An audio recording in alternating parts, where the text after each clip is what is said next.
Hello everyone, नमस्कार। स्वागत है आप सभी का जीएसपीपी यूट्यूब चैनल पर। मैं हूं Devashish and today's we have the chapter 14 elimination needs, right? And topic the elimination. Okay, so यहाँ पर इम्पोर्टेंस ऑफ एलिमिनेशन, एलिमिनेशन क्या है and disorder of normal elimination, ये सारी चीज़ें यहाँ पर हम देखने वाले हैं, राइट? तो लेक्चर को शुरू करने से पहले एक हम इसे अच्छे से पॉजिटिव थॉट के साथ शुरू करते हैं। तो thought of the day is a goal without a plan is just a wish, right?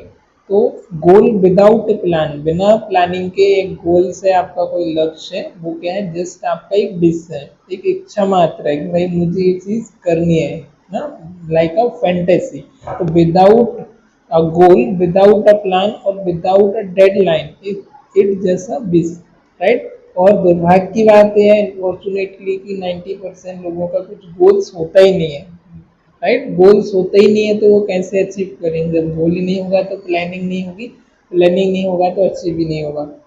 10% गोल लोगों का होता है, और गोल होता है तो वो भी उसमें से कुछ का अचीव होता है, कुछ का नहीं होता, किसी के पास प्लानिंग नहीं होती, right? So this is the best thought of the day. You have the define goal, you have the direction. Without direction you did not reach anywhere, right? तो आपके पास एक गोल्स होना चाहिए, एक डायरेक्शन होनी चाहिए और एक प्लान होना चाहिए उसको कंप्लीट करने के लिए।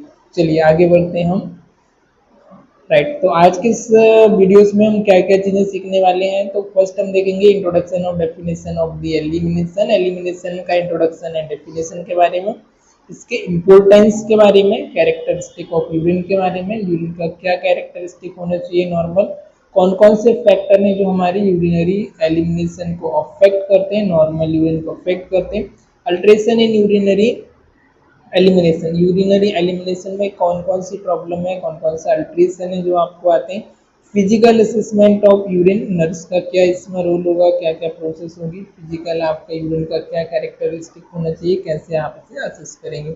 Alright, so this is the outline, this is the introduction objective. Now we are have the introduction. Next slide is there.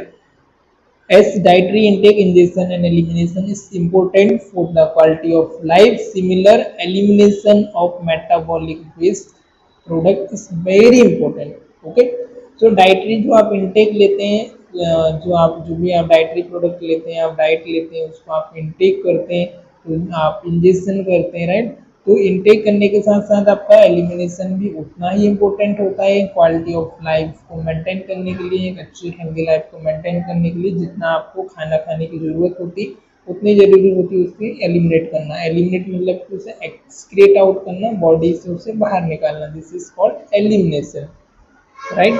तो बेहतर लाइफ क्वालिटी मेंटेन करने के लिए आपको जितना इनटेक की जरूरत है उतना ही आपको एक्सक्रीट करने की भी जरूरत होती है। और metabolic waste is very important. जो भी आपका मेटाबॉलिक वेस्ट है, जब आपको उनसे न्यूट्रिएंट आपको रिसीव कर लेती है बॉडी, जब वो आपका वेस्ट बच जाता है तो उसे बॉडी से बाहर निकालना भी इम्पोर्टेंट होता है, right? Next is the elimination is the equally important to ingestion of the food or fluid. Elimination आपका equally important होता है आपका ingestion of the food and fluid, right? तो elimination is equally important to the ingestion of food and fluid. Elimination उतना ही important होता है जितना आप food को intake करते हैं। जैसे कि आपने कोई भी food आप ले रहे हैं survival के लिए, उतना ही इम्पोर्टेंट होता है कि आप उसे बॉडी से एलिमिनेट करें टाइम के अकॉर्डिंग, राइट? जितना आप फूड ले रहे हैं, जो आप फूड लेते हैं, वैसे आपको फ्लूइड को भी और फूड को आपको एलिमिनेट करना, आपको स्टूल को और यूरिन को भी आपका इम्पोर्टेंट होता है।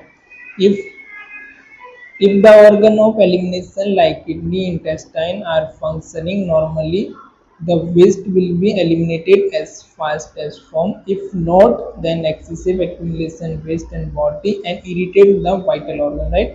सो यदि आपका जो एलिमिनेशन के जो ऑर्गन है, लाइक आपका किडनी है, इंटेस्टाइन है आपका, यदि ये प्रॉपर तरीके से फंक्शनिंग कर रहा है, नॉर्मली आपका फंक्शनिंग कर रहे हैं, तो जो भी आपका वेस्ट मटेरियल है आपका एलिमिनेट होता है फास्ट, आपका फॉर्मेशन होता है, आपका स्टूल का फॉर्मेशन होने के बाद ये आपका एलिमिनेट आप इससे नॉर्मली कर सकते हैं। इफ यदि इन केस आपका नॉट प्रॉपर तरीके से वर्क नहीं कर रहे, तो आपका एक्सेसिव बॉडी के अंदर क्या होता है, आपका वेस्ट जो है आपका कलेक्ट होता है, आपका एक्यूमुलेट होता है। जब एक्यूमुलेट होता है तो आपके जो वाइटल ऑर्गन का फंक्शन है, नॉट ओनली जीआई को और किडनी को, इसके अलावा जो भी एसोसिएटेड आपके फंक्शन है उनको भी इरिटेट करता है, अफेक्ट करता है। आपकी कंप्लीटली जो लाइफ की वेलबींग है उसको ये डिमिनिश करता है, उसमें भी ये क्वालिटी ऑफ लाइफ को अफेक्ट करता है।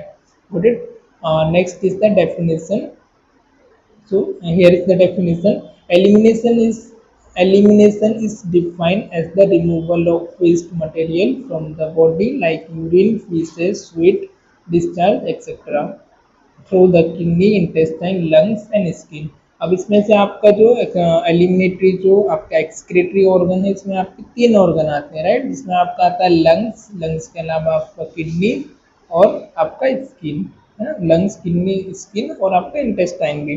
तो आपका किडनी से क्या, आपका यूरिन का एलिमिनेट होता है, यूरिन का आपका एक्सक्रीशन होता है, आपका इंटेस्टाइन से आपका स्टूल का, लंग्स से आपका CO2 का और स्किन से आपका जो आपका स्वेट होता है, तो स्वेट के थ्रू आपका NaCl का और जो भी आपका यूरिया हो गया है इनका आपका एक्सक्रीट होता है, राइट। तो this is the removal of waste product from the body, body से आपका फीसेस हो गया, स्वेट हो गया और जो भी आपके डिस्चार्जेस होते हैं उनको आपकी बॉडी से रिमूव करना नेसेसरी होता है। सो एलिमिनेशन क्या है, elimination is define as, in simple word में हम कहेंगे removal of the waste, waste material को बॉडी से बाहर रिमूव करना, एक्सिट करना, एक्सक्रीट करना, this is the elimination. Importance of elimination, इसका क्या इम्पोर्टेंस हो सकते हैं, क्या इसका, तो first one is the nurse should teach the helpful habit of elimination and to prevent the disease by encouraging the periodical health examination. तो nurse को पेशेंट है या जो भी आपका क्लाइंट है उसको आपको टीच करना चाहिए, उसको आपको समझाना चाहिए, उसको सिखाना चाहिए कि किस तरीके से आप एक हेल्दी लाइफस्टाइल को मेंटेन कर सकते हैं, आपको एलिमिनेशन को, ताकि आप डिसीज से प्रिवेंट हो सकें। उसको एनकरेज करना चाहिए, मोटिवेट करना चाहिए, ताकि वो जो पेरियोडिकल एग्जामिनेशन है, मतलब कि वो रूटीनली एग्जामिनेशन कराता रहे और उसकी जो हेल्थ है वो भी मेंटेन रहे, right. Second one is there, it is the responsibility of nurse to provide the patient proper facility and also the privacy during the elimination of the bowel and bladder. Sometime क्या होता है कि भाई patient आपका hospital में admit है या फिर लैक ऑफ प्राइवेसी की वजह से भी क्या होता है कि पर्सन जो भी उसको मोशन के लिए जाना है या उससे मिक्चुरेशन यूरिन पास करने के लिए जाना है, तो सेम की वजह से, लैक ऑफ प्राइवेसी की वजह से हम होल्ड करके रखते हैं, right.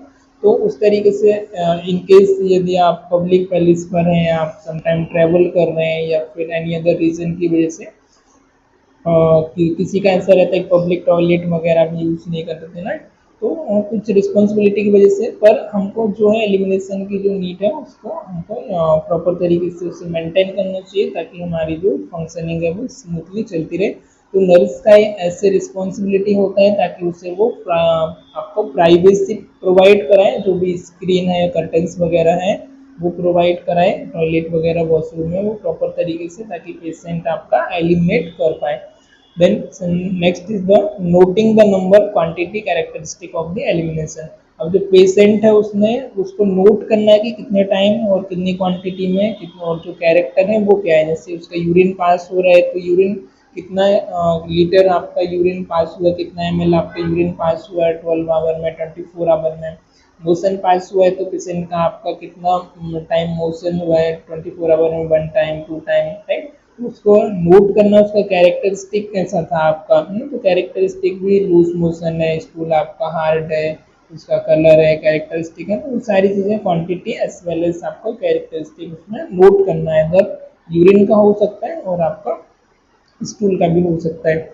As the nurse, next is there, as the nurse play an important role in the observing and recording quantity and quality of the waste, hence she must be aware of the normal physiology of elimination process, right। तो जितना भी आपका जो elimination हो रहा है उसका आपको क्वालिटी और क्वांटिटी जो है नर्स को रिकॉर्ड करनी चाहिए, जब ये आपका इम्पोर्टेंट होता है। जब यदि रिकॉर्ड करेंगे तो नर्स को क्या होगा, उसको पता रहेगा कि जो बॉडी का फंक्शनिंग है वो अवेयरनेस रहेगी कि वो नॉर्मल है या फिर एलिमिनेशन है वो एबनॉर्मल हो रहा है। पर यदि आप रिकॉर्ड नहीं रखेंगे तो आपको अवेयरनेस नहीं होगी कि आपका जो एलिमिनेशन है वो नॉर्मल हो रहा है या एबनॉर्मल हो रहा है। तो आपको उसका क्वालिटी क्वांटिटी को आपको रिकॉर्ड करना होगा आपको, ताकि इसकी अवेयर रहे, राइट। ऑब्जर्व करना और आपको रिकॉर्ड करना, तो ये आपका एक इम्पोर्टेंट रोल होता है। Then characteristic of the urine, urine का क्या कैरेक्टरिस्टिक होते हैं, किस तरीके के यूरिन आपका होना चाहिए। तो जिसका जो वॉल्यूम है वो होना चाहिए आपका 2000 से लेकर के 2500 ml, राइट। तो 2 लीटर से 2.5 लीटर आपका नॉर्मल इनटेक भी आपका इतना होना चाहिए आपका वाटर का। 3 लीटर तक आप इनटेक ले सकते हैं और आपको आउटपुट भी आपका इतना ही होना चाहिए, ना तो आपका ज़्यादा नेगेटिव में होना चाहिए ना ज़्यादा पॉजिटिव में होना चाहिए, राइट। आपका मेंटेन होना चाहिए। तो आपका जो वॉल्यूम है आपको वाटर आपको कितना लेना चाहिए 24 आवर में, आपको 25 ml से लेकर के आपको 3000 ml तक आपको मिनिमम इतना आपको वाटर इनटेक करना चाहिए, right. This is the healthy, आपकी हेल्दी लिविंग के लिए इम्पोर्टेंट होता है। And ml of urine excreted in 24 hour, और जितनी आपका बॉडी से आपका यूरिन एक्सर्टेड होना चाहिए इन 24 आवर में, it depend on the water intake. और ये डिपेंड करता है आपका वाटर इनटेक पर। यदि आप वाटर कम इनटेक कर रहे हैं तो ऑब्वियसली बात है कि आपको आउटपुट भी कम होगा, यदि ज़्यादा इनटेक कर रहे हैं तो आउटपुट भी ज़्यादा होगा, यदि नॉर्मल फंक्शनिंग कर रही है किडनी तो। Then output increase in cold weather and decrease in the hot weather. अब आउटपुट है वो आपका इंक्रीज होता है कब, आपके कोल्ड वेदर में, increase in cold weather and decrease in the hot weather. गर्मी के सीजन में क्या होता है, डिक्रीज हो जाता है, और ठंडी के सीजन में आपका, कोल्ड के सीजन में आपका इंक्रीज होता है। कलर इसका कैसा होना चाहिए, नॉर्मली जो आपका यूरिन इस पेल येलोइश कलर का होना चाहिए, एम्बर कलर का होना चाहिए, नॉर्मल कलर, राइट। इनकेस आप वाटर कम इनटेक कर रहे हैं, ज़्यादा इनटेक कर रहे हैं, तो ये क्वांटिटी पर आपका डिपेंड करता है। यदि आपका क्वांटिटी इंक्रीज होता है तो ये आपका पेल येलो हो जाता है, और पेल येलो मतलब सिमिलर, यदि आपके वाटर के कलर से जितना मैच होगा आपका यूरिन उतना आपके लिए हेल्दी होगा। पर यदि इसमें डीप आपका येलो हो रहा है, ज़्यादा आपका येलो कलर का हो रहा है, तो ये आपका अनहेल्दी है, राइट। तो आपको वाटर का जो इनटेक है वो आपको इंक्रीज करना चाहिए। देन कंटिन्यू, अपीयरेंस इसका कैसा होना चाहिए, नॉर्मल कैसे दिखता है, तो normally clear with no deposit, आपको क्लियर होना चाहिए, किसी प्रकार का क्रिस्टल, किसी प्रकार का उसमें आपका क्या कह सकते हैं हम उससे, व्हाट कैन आई से, उसमें फ्यूम्स वगैरह, क्रिस्टल्स वगैरह या किसी प्रकार का कुछ भी उसमें एम्बर्स वगैरह नहीं होना चाहिए। देन ऑर्डर कैसे होना चाहिए, इसकी जो स्मेल है वो आपकी एरोमेटिक ऑर्डर होना चाहिए। स्ट्रॉन्ग एरोमेटिक ऑर्डर है तो कभी फिर एबनॉर्मल है। रिएक्शन इसका कैसा होना चाहिए, एसिडिक इन नेचर, स्लाइटली आपका एसिडिक होता है।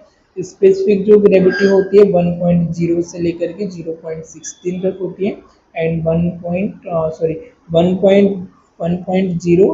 से लेकर के 1.025 तक होती है। कॉन्स्टिट्यूंट क्या क्या चीज़ें इसमें होते हैं, तो 96% आपका वाटर होता है यूरिन के अंदर, 2% आपका, मतलब 96% इसमें आपका वाटर होता है। तो आपको वाटर का तो ज़्यादा से ज़्यादा इनटेक करना चाहिए। इसके अलावा 4% है जो अदर एलिमेंट होते हैं, लाइक आपका 2% यूरिया होता है, रिमेनिंग 2% इसमें जो कंसिस्ट जो होता है वो होता है यूरिक एसिड, राइट। तो यूरिया वाटर कितना हो गया 96%, 2% हो गया आपका यूरिया, एंड 2% हो गया आपका यूरिक एसिड। बाकी अदर आपका क्रिएटिन हो गया, क्लोराइड हो गया, फॉस्फेट हो गया, ऑक्सीलेट हो गया। तो ये सारे आपके कंपोनेंट यूरिन के अंदर आपको देखने को मिल जाते हैं। And factor affecting normal urine, अब नॉर्मल यूरिन के कौन कौन से फैक्टर हैं जो आपको अफेक्ट करते हैं, तो आपका फ्लूइड का इंटेक, यदि आप फ्लूइड का इंटेक ज़्यादा कर रहे हैं, fluid in the sense not only कि आपको वाटर ही लेना है, आप लेमन जूस हो गया, इसके अलावा जो भी आप फ्रूट वगैरह का जूस वगैरह भी आप इसके साथ इंटेक कर सकते हैं, तो वो भी आपका फ्लूइड में ही आता है, राइट। तो टोटली आपका पर 2000 ml मिनिमम आपका होना चाहिए ना, 2000 से 2500 ml के आसपास। देन फ्लूइड आपका इंटेक, ही आप कितना फ्लूइड इंटेक कर रहे हैं उस पर भी आपका जो एलिमिनेशन है वो आपका अफेक्ट करेगा। लॉस ऑफ बॉडी फ्लूइड का लॉस होना इनकेस बर्न की वजह से, सीवियर आपका बॉडी का एग्जॉस्ट होने की वजह से, आप एक्टिविटी कर रहे हैं उसकी वजह से, आप सनलाइट में ज़्यादा एक्सपोज हो रहे हैं उसकी वजह से, न्यूट्रिशन की वजह से हो सकता है, न्यूट्रिशन की डेफिशिएंसी होने की वजह से, माल नरिश्ड होने की वजह से, बॉडी पोजीशन की वजह से आपको हो सकता है आप ज़्यादा एक्टिविटी वगैरह कर रहे हैं या सिंपल आप लेटे रहते हैं और सिटिंग में है, उसकी वजह से भी हो सकता है। सम ऑफ साइकोलॉजिकल फैक्टर भी हो सकता है, स्ट्रेस एंजाइटी की वजह से भी आपको समटाइम ये हो सकता है, राइट। तो नेक्स्ट आपका alteration in the urinary elimination. अब इसमें क्या क्या अल्ट्रेशन आ सकता है, क्या क्या इसमें प्रॉब्लम्स कॉज हो सकती हैं। तो फर्स्ट है डिसयूरिया। डिसयूरिया मीन्स क्या होता है, इट मीन्स पेनफुल बर्डिंग। पेनफुल बर्डिंग मतलब कि आप जब यूरिनेशन के लिए आप जाते हैं, जब आप यूरिन करने के लिए जाते हैं उसको बोलते हैं बर्डिंग। जब आप पेशाब के लिए जाते हैं this is the term birding. Micturition दोनों आपका एक ही होता है। तो जब आप बर्डिंग के लिए जाते हैं, जब आपको पेन होना, तो पेनफुल बर्डिंग, इसको हम क्या बोलते हैं, डिसयूरिया। डिस मतलब कि डिफिकल्टी होना, पेन होना, यूरिया मतलब कि आपका urine during the burning. Pain में be associated with the UTI, urinary tract infection, and as felt burning sensation during the urination. अब पेन आपका एसोसिएटेड हो सकता है, किस वजह से हो सकता है आपको, with UTI. UTI means urinary tract infection, right. तो स्पेशली फीमेल्स में ज़्यादा कॉमन होता है यूटीआई। यूटीआई में आपको हो सकता है यूरिनरी ट्रैक्ट इन्फेक्शन, उस समय पर आपको बर्निंग होना, आपको यूरिनेशन के समय आपको पेन होना और आपको बर्निंग और सेंसेशन का फील होना during urination. So this is the dysuria. May be due to inflammation of the bladder.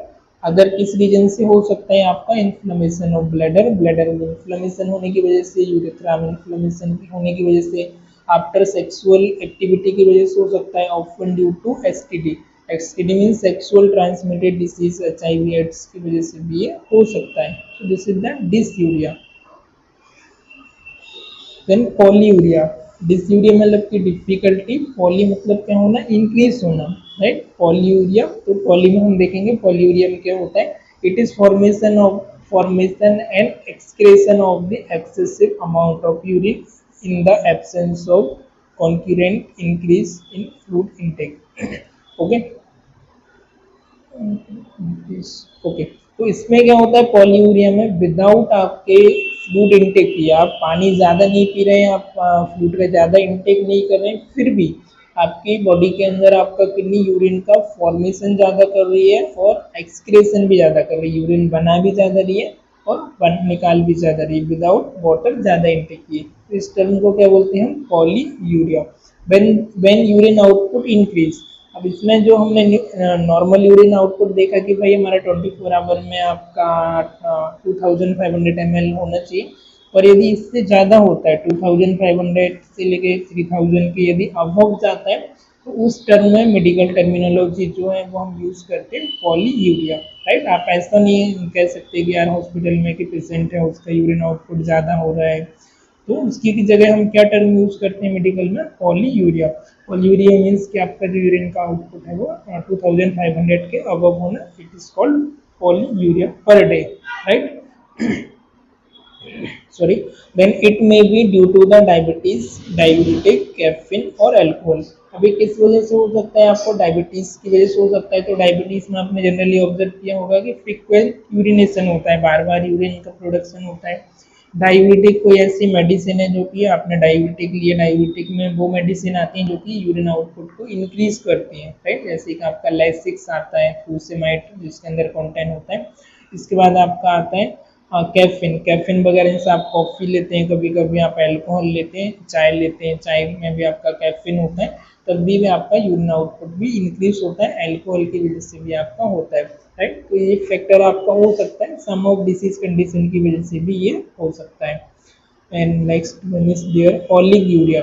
Oliguria में क्या होता है, लेस फॉर्मेशन होना, राइट। तो simple word, the formation and excretion of urine, decrease amount of urine. इसमें क्या होना, excretion और फॉर्मेशन कम होना, डिक्रीज होना। कितना कम होना, urine output is less then 500 ml per day, right. 500 ml per day से कम होना, तो उस टर्म में हम क्या यूज करते हैं, ओलिगोयूरिया, ठीक है। Once again I repeated, 500 ml से कम होना पर डे में आपका यूरिन आउटपुट, उसको हम बोलते हैं ओलिगोयूरिया। फॉर्मेशन भी कम होना और एक्सक्रेशन भी कम होना। अभी किस वजह से हो सकता है, आपका वॉमिटिंग की वजह से हो सकता है, आपका एक्सेसिव वॉमिटिंग की वजह से आपका फ्लूइड लॉस हो गया, डायरिया की वजह से हो सकता है, लूज मोशन डायरिया की वजह से आपका वाटर जो रिटेन नहीं कर पा रहा, बर्न की वजह से हो सकता है। बर्न में क्या होता है, स्पेशली यदि इलेक्ट्रिक बर्न है तो पूरा बॉडी का जो भी आपका फ्लूइड है वो आपका एग्जॉस्ट हो जाता है, right.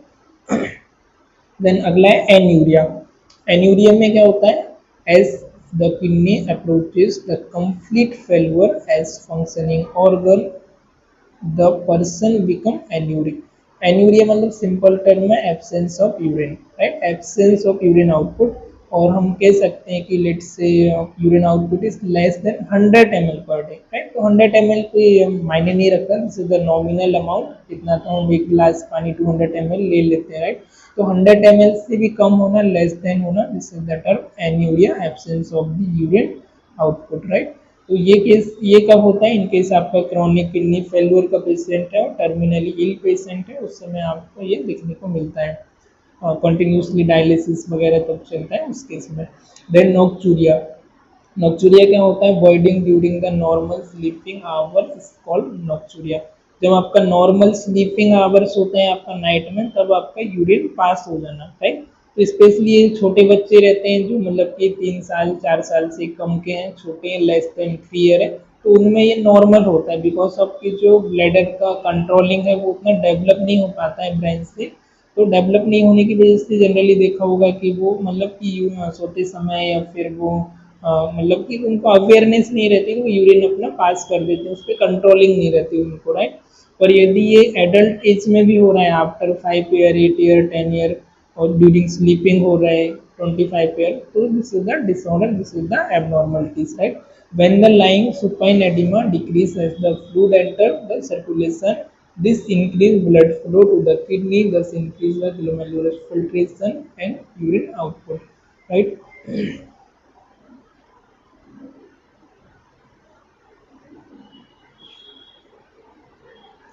Then next is the hematuria. This is the important, वैसे तो सभी ये टर्म इम्पोर्टेंट है, इनका आपको सभी को नाम याद होना चाहिए, मतलब आपको पता होनी चाहिए कि क्या होता है, right.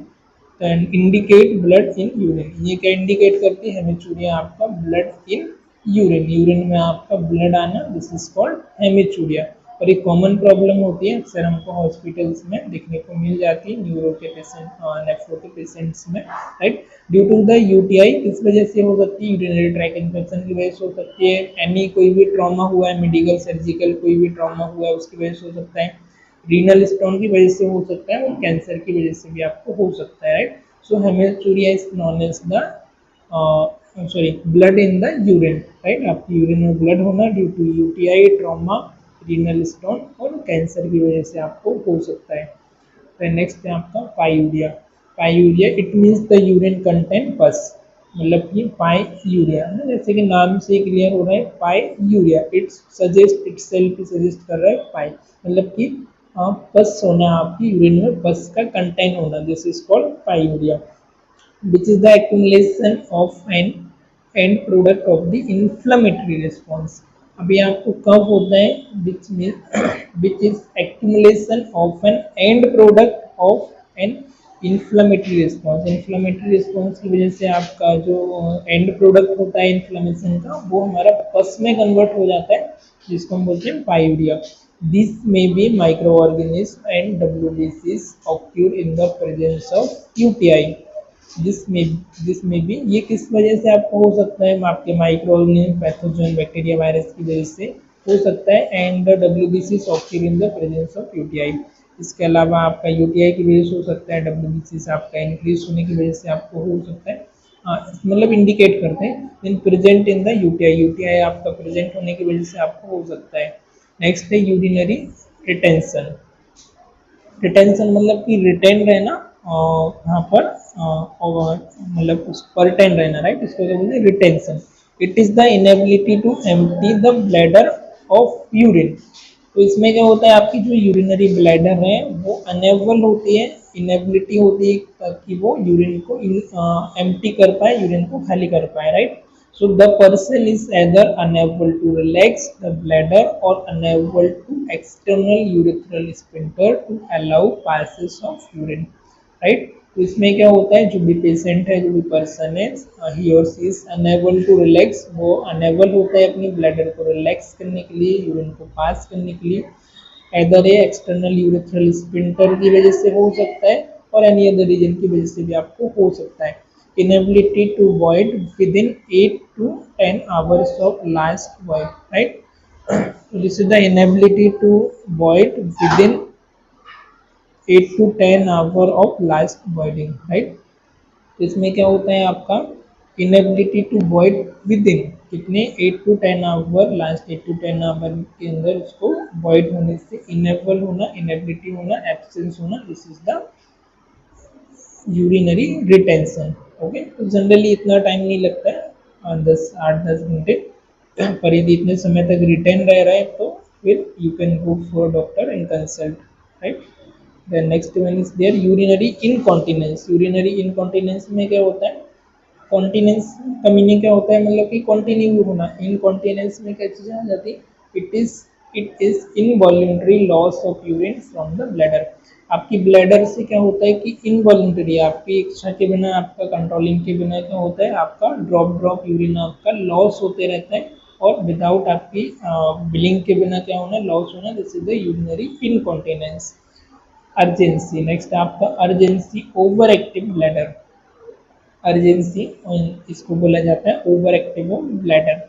occur when the pressure in bladder will suddenly and it become difficult to hold the urine, right? तो ये कंडीशन ये कब अराइज होती है, when तब आपकी ब्लैडर पर क्या होता है, बहुत ज़्यादा प्रेशर पड़ता है, will सडनली बहुत ज़्यादा प्रेशर पड़ता है, उस समय आपको कंडीशन होती है difficulty to hold the urine, तब आप यूरिन को होल्ड नहीं कर पाते और आपको इमीडिएटली यूरिन को पास करना होता है। You have the urge to pee even though your bladder is not full, right.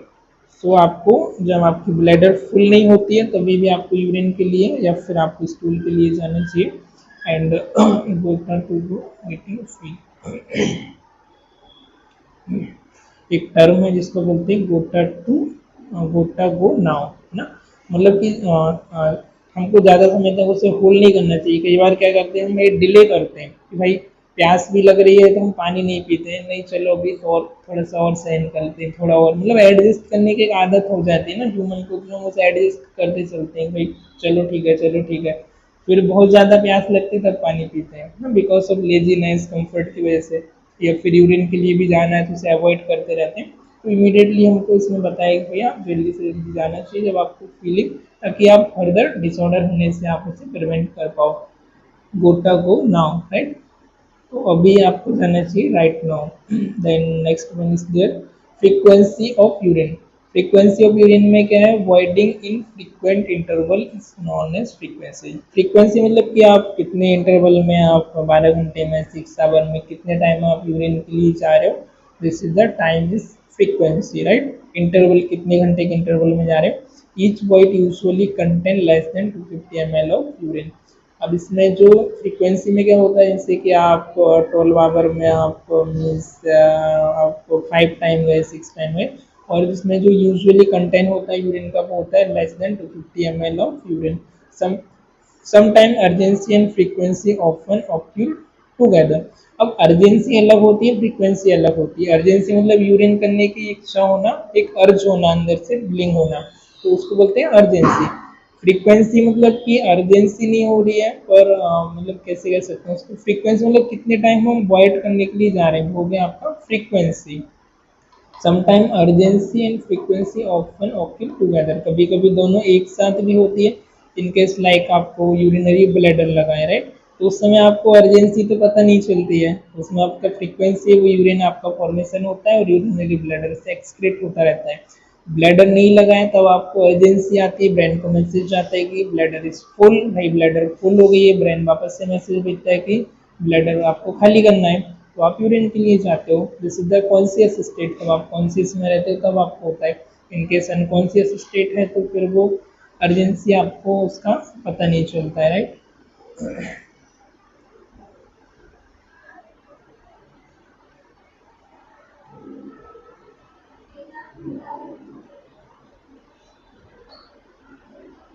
सो देखो, हमको स्टार्टिंग में भी एक बहुत अच्छा थॉट था और अभी एंडिंग के समय भी एक बहुत अच्छे थॉट से हम इससे एंडिंग करना चाहेंगे।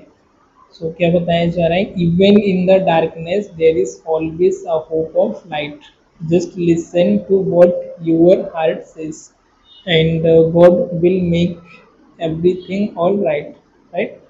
तो शुरुआत में भी बहुत अच्छे थॉट से शुरुआत हुई थी, and last one is there even in the darkness. मतलब कि डार्कनेस मतलब कितना भी बुरा समय हो, कितना भी हमारी लाइफ में कुछ भी चल रहा हो, देयर इज हमेशा हमारे पास एक होप होनी चाहिए कि भाई लाइट है ना। तो रात के बाद ऐसा नहीं होता है कि कभी दिन ना हो, तो रात के बाद दिन का होना निश्चित होता है, पर हमको एक वेट करने की ज़रूरत होती है, हमको पेशेंसफुली रहने की, हमको धैर्य रखने की ज़रूरत होती है। तो उस समय हमको क्या करना है, just listen what your heart says. जो आपका दिल आपको कहता है वो आपको सुनना चाहिए, और आपको गॉड पर, ईश्वर पर आपको फेथ होना चाहिए आपको, एंड एवरीथिंग ऑल राइट, बाकी सब कुछ ठीक हो जाएगा। राइट। तो बहुत अच्छा थॉट है। And next one is there. So next lecture में हम कवर करेंगे फिजिकल असेसमेंट के बारे में एंड मैनी मोर, इसके अलावा भी। Then it's enough for today, and thank you for watching this. If you have any doubt, any question, you may ask. Right. Okay, keep doing, keep signing. Bye bye.